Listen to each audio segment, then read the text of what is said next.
இந்த தேர்தலை 2026 தமிழக தேர்தல் களத்தை பொறுத்தவரை நீங்கள் கூறுதல் போகிறோம் மக்களோட நம்பிக்கையை மற்ற 4 இந்த திமுக ஆளும் கட்சியை எதிர்த்து நிற்கக்கூடிய 3 கட்சிகளுமே பெறவில்லை என்றால் முடிவு என்னவாக இருக்கும்னு நீங்கள் நினைக்கிறீங்க?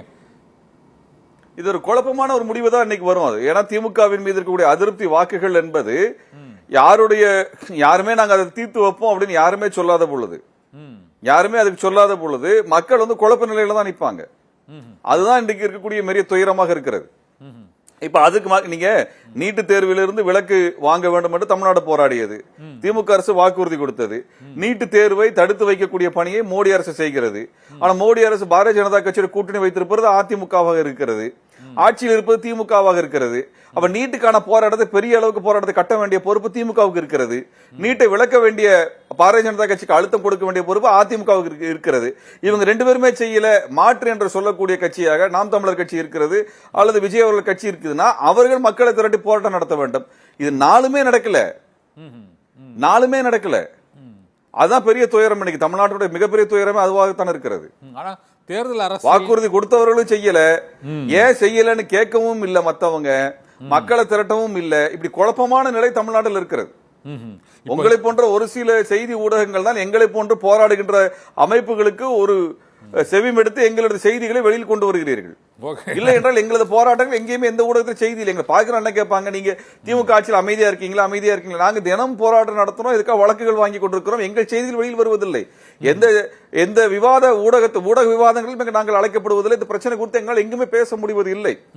இப்படிப்பட்ட ஒரு நிலையில தான் இன்னைக்கு தமிழ்நாடு இருக்கிறது. திரும்ப தோழர், நீங்க சொன்னது போலவே மே 17 இயக்கம் வந்து பல்வேறு போராட்டங்களை முன்னெடுக்கிறது. அது தூய்மை பணியாளர் பிரச்சனையாக இருந்தாலும் சரி, இது மாஞ்சோலை தோட்ட தொழிலாளர் பிரச்சனையாக இருந்தாலும் பல்வேறு பிரச்சனைகளை முன்னெடுத்து இப்போது உடனடியாக இந்த திமுக அரசு இந்த 5 ஆண்டுகளில் தீர்க்காத மிக முக்கியமான தலையாய பிரச்சனைன்னா நீங்க என்ன சொல்றீங்க சார்?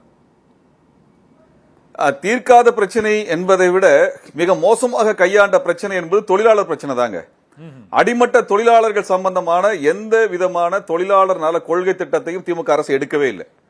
அது அரசு நிறுவனங்களில் ஒப்பந்த ஊழியராக பணிபுரியக்கூடிய செவிலியர்கள், தூய்மை பணியாளர்கள், ஆசிரியர்கள், மின்துறையை சார்ந்த பொறியாளர்கள், இப்படி இருக்கக்கூடிய யாருடைய தொழிலாளர் பிரச்சனையுமே இந்த திமுக அரசு நிறைவேற்றவில்லை. அது இல்லாம தனியார் நிறுவனங்களில் வேலை செய்யக்கூடிய தொழிலாளர்கள், முறைசாரா பணிகள் இருக்கக்கூடிய தொழிலாளர்கள், அவர்களுக்கான எந்த தீர்வையும் இந்த அரசு உருவாக்கவில்லை. நேர் எதிராக நிலைப்பாடு எடுத்திருக்கிறார்கள். இது அவர்களுடைய மிகப்பெரிய காரணம். இரண்டாவது, ஏழை எளிய மக்கள் வசிப்பதற்கு இடமில்லாமல் அவர்கள் வசிக்கக்கூடிய பகுதிகளிலே அவர்களுக்கு பட்டா தராம அவர்களெல்லாம் ஆக்கிரமிப்பு என்று இடிக்கின்ற பணியை அதிகாரிகள் செய்வதை திமுக தடுக்கவே இல்லை. தமிழ்நாடு முழுவதுமே ஆக்கிரமிப்பு என்று சொல்லி ஏழை எளிய மக்கள் வீடுகள் இடிக்கப்படுது. அதிகாரிகள் இடித்தார்கள். அதிகாரிகள் போய் நேர நீதிமன்றத்தில் வந்து அவங்களுக்கு தேவையான ஆவணங்கள், அவர்களுக்கு தேவைப்படுகின்ற வகையிலே ஆவணத்தை கொடுத்து அங்கே உத்தரவை வாங்கி கொண்டு வந்து ஏழை எளிய மக்கள், பழங்குடி மக்கள், பட்டியல் சமூக மக்கள், பிற்படுத்தப்பட்ட சமூக மக்கள் இவங்க வீடுகள் எல்லாம் இடித்தார்கள். இந்த அதிகாரிகளை ஒரு எம்எல்ஏ கூட, திமுக எம்எல்ஏ கூட இறங்கி நின்று தடுக்கவே இல்லை, கேள்வி கேட்கவே இல்லை. கைகட்டி வேடிக்கை பார்த்து திமுகவினுடைய சட்டமன்ற உறுப்பினர்கள், திமுக அரசுக்கு அது கொள்கையே இல்லை. அந்த இடத்துல முழுக்க இந்த மக்களுக்கு அந்த எதிராக அதிகாரிகள் செயல்படும்போது கைகட்டி வேடிக்கை பார்த்தார்கள். சென்னைக்குள்ளே நடந்தது மட்டும் தமிழ்நாடு முழுவதும் நடந்தது. அதுக்கு எதுவுமே செய்யல.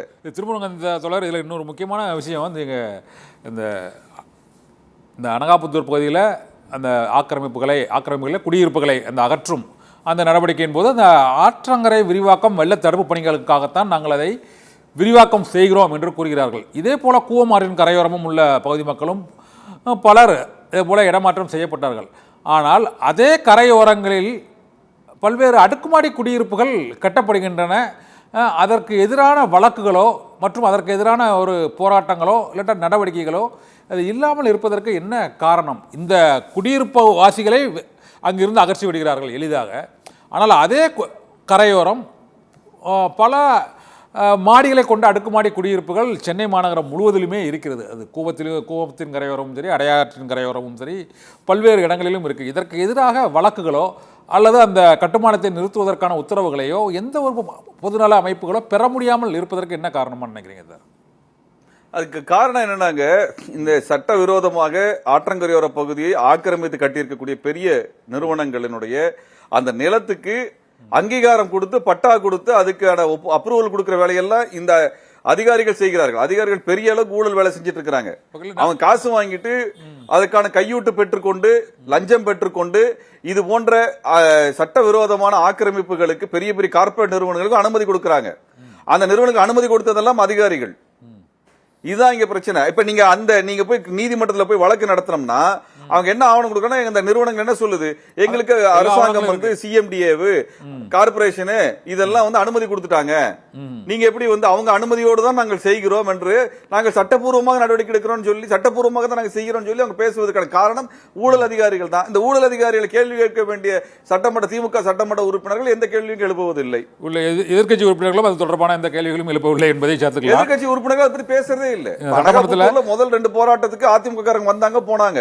கடைசியா இடிக்கும் பொழுது அவங்க வரவே இல்லை.